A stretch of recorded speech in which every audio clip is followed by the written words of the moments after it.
It's never been easier to build. But when every team can design, code, and prototype with AI, the question becomes, what are we building? Are we building the right thing? Showing rapid fire visuals, Figma Make, Lovable, Copilot. I mean, the contrast is stark. Everyone can put an idea into production-ready quality really, really fast, right? Production-ready quality, quote unquote. I mean, it looks like production quality, it's still vibe coded, but people can build, people can create. Everyone who's not an engineer can all of a sudden create prototypes, make their ideas come to life. Well, that's great. The real return on investment of like these AI capabilities is not necessarily in speed, but it actually is in discovery. And that's what I want to talk about today. We need to unpack why teams are using Gen AI not to ship more, but to learn more.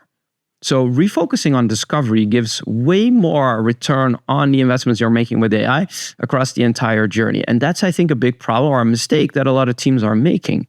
I'm seeing it happen over and over again, right? When we're skipping discovery because we have some metric, we have some goal we want to tackle, and we have an amazing idea about our solution, we just tend to skip that. And today it's even easier because if you're not an engineer, if you're not a designer, you're a product owner, you're a product manager, you're someone in CX, you can just like pop, and here's my idea. So teams multiply output, but not impact. Here's the problem. We go from goal to solution, and we tend to skip discovery. This is the case in many product-centric organizations, especially in the enterprise, right? Incrementality. It's like we have this roadmap, we have all these ideas, so let's just create them faster. Let's just vibe code them. Let's just put them out in the world and see. I mean, product owners taking their ideas to something real and then going to share that with the business stakeholders. That's not correct because we're skipping all discovery work. We don't even involve engineering anymore. So we don't know what's the feasibility of an idea anyway. And then we get up with all these fancy extracted ideas into solutions, but it creates an illusion of speed because ultimately reality will catch up.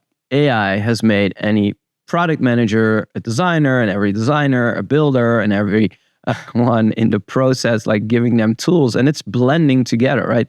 Engineering, product, design, business, like it's all coming together, which is a great thing, but not if we're unintentional about it. Tools like Lovable, Figma Make collapse the gap even further and bridge the idea between idea and execution. But speed hides a problem, I think. The teams are solving faster than they are understanding. Have a bad process? Well, you'll just run a bad process faster. Skip discovery in your current process. If you apply AI, you will still skip it, but you'll do it faster. So you will have more crappy ideas that aren't rooted in customer reality, that aren't really moving the needle for your business in the end. But it sounds fancy, it looks fancy, so that's what we're doing. Let me give you an example of why discovery is so critical, and it can set your company up for success if we spend time on it. In 2003, and this is Lego, I love this company. In 2003, Lego's growth was stalling, or in fact, they were on the brink of bankruptcy. Analysts pointed to cutting costs and doubling down on the product lines that were still profitable, but the real insight that spawned a remarkable turnaround came from something completely different. So this is coming from Martin Lindstrom, and he wrote a book called Small Data, Tiny Clues That Uncover Huge Trends. Highly recommend this book. If you haven't read it, go and get it. It's fantastic. It has a ton of these examples. But I got this one from the book, and he describes what led to an insight that turned around Lego as a company. So instead of following the analysts, instead of following the data, Martin and his team went to visit people building with Lego, children building with Lego. And when they were visiting one of the boys that they had selected for the research, they went into his room, looked at all his stuff, and they noticed a pair of shoes. And they were like crappy shoes. They were dirty and they had scratch marks on the sides. So they asked the boy, like, hey, what is that about? And his eyes lit up. And he tells the stories about the shoes being his skate shoes, and when he did this kickflip and when he did that trick, and how it actually got him to progress and make progress on doing the hard things. And those scratch marks on the shoes were signs of pride in progress. And that was the insight that got the team thinking. We should not double down on the simple Lego tools and the lines of product that we currently have. No, What we should actually introduce is more complicated Lego. And that was the birth of Lego Technic. It was harder to do. You needed to work harder to get the results. It was more technically challenging for people. And that line spawned the turnaround of Lego and ultimately created new lines that were all around this idea of like people, kids, there is pride in making progress. And that is what Lego is all about. Making those products more difficult so that it was really a proud moment when you figured out how to build it, when you've created something with that set. And I would argue that no AI could have spotted that. Only proper discovery could. So here's the thing. AI can handle the rote work, summarizing, analysis, doing tagging, labeling, all of that, freeing human teams to observe, listen, and explore. And I think that's the misconception of where Gen AI today is being applied. It's on the delivery side. It's on creating ideas and building them out into something real, especially in the digital world. But discovery is actually where we should be focusing. It's the engine for real return on investment. So I'll get to like what it did for Lego in a second, because I'm also not saying that all rote work can be outsourced by AI. It's like, oh, just apply AI on your data and we're good and you can do all your discovery, right? There are some nuances into this. So if we look at our research methods, like everything from surveys, interviews, field studies, market research studies, support tickets, customer calls, sales calls, CRM notes, there is all these data sources that we have that we can apply AI to help us find and summarize and find the patterns. But there are strengths and weaknesses in all of them. So if we think about surveys, right, we summarize sentiment, we detect patterns, cluster open text responses. So great use of AI. But what it doesn't really get is like it misses nuances and ambiguous responses. It can't design or iterate on survey structure, even though there's like fantastic tools out there that will flow with the answers that you're providing. We're still like in the infancy of that market. And in regulated industries, like it's really hard to rely on AI to come up with the next question because you can't compare and contrast. So the same thing for interviews. It's great if you have tools to transcribe, extract themes, compare across personas, tags, quotes, and insights, all fantastic and it's necessary.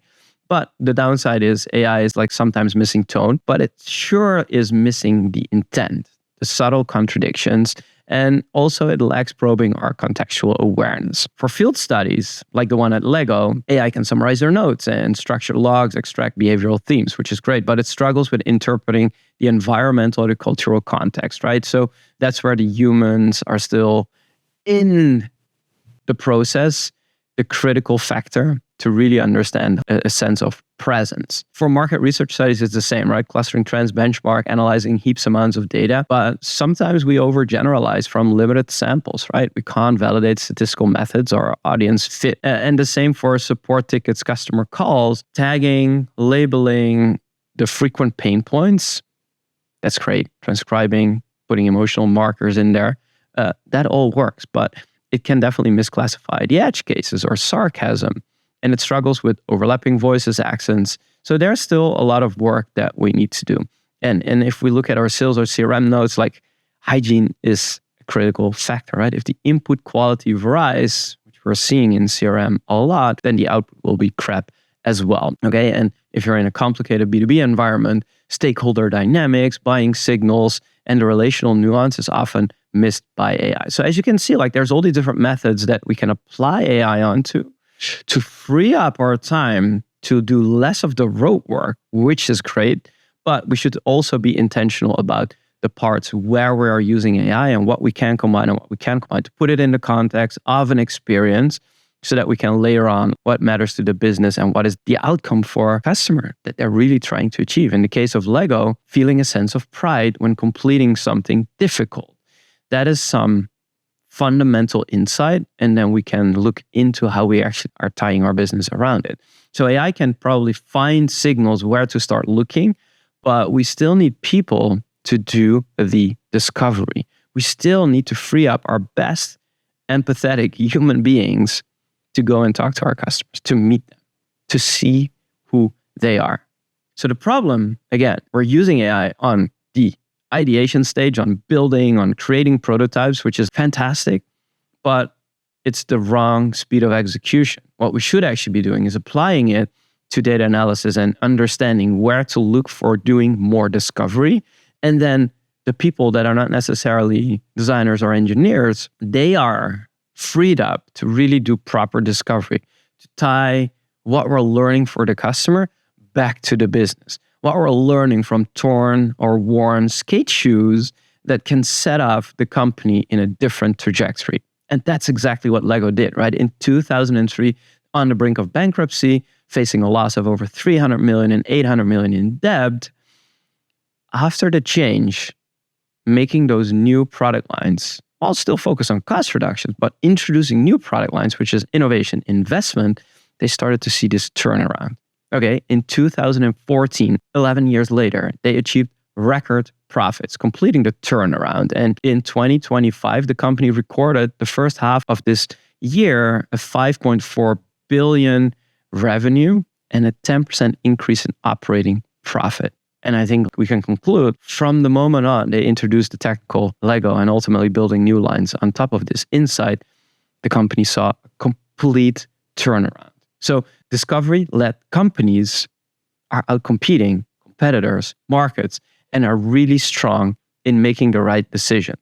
So when you think about applying AI, you should not be thinking about, oh, can we do this prototype faster, which is a great thing, but it should actually be, where are we spending our time today on data analysis, on spending a lot of time on figuring out what we already have in our data, applying AI on that with the limits and limitations of the different sources that we have, so that we can focus and find the signals, find the diamonds in the rough that will help us to uncover the insights that will lead to the benefits that we are all trying to find. Gen AI gives us time back. The question is, what will we do with it? The real return on investment, the ROI for AI, comes when we reinvest that time in understanding our customers, not by trying to serve them faster with more, because more doesn't equal more. At Daydo, that's how we measure progress, not by how much you ship, but by how well you discover. If you find this useful, let me know in the comments. I would appreciate that you are sharing your insight with me and follow along on my channel, because I intend to make more of these kind of videos to really dig into what I'm hearing, what I'm seeing, and some of the misconceptions around applying AI in an enterprise context. Follow me, subscribe, and I'll see you for the next one.